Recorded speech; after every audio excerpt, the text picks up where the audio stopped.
Во среда на дневен ред на седницата е токму нашиот предлог закон за ограничување на патните трошкови на пратениците. Тоа практично е дел од нашата платформа за намалување на привилегиите на функционерите и овој предлог закон е во среда на дневен ред токму со цел да ги како дел од да ги ограничи практично пратениците да можат да земаат средства кои што се неосновани по основ на патни трошкови.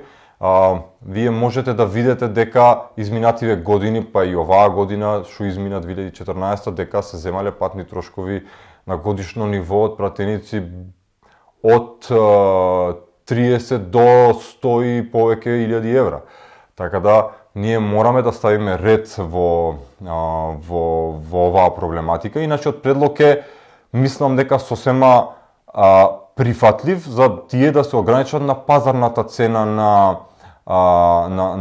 на горивото, односно за 65-70 например.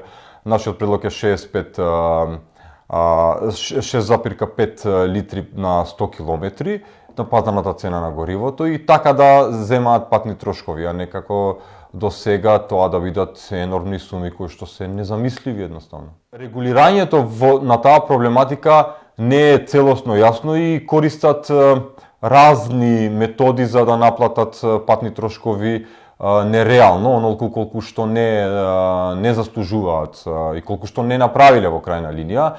Сега тука е работата што и обичните работници кога одат на работа не наплаќаат патни трошкови, односно не зимаат пари за патни трошкови, односно тоа си го покриваат од свој джеб и ние мислиме дека пратениците на Собранието на Република Македонија имаат доволно високи плати да можат да си ги покријат патните трошкови сами.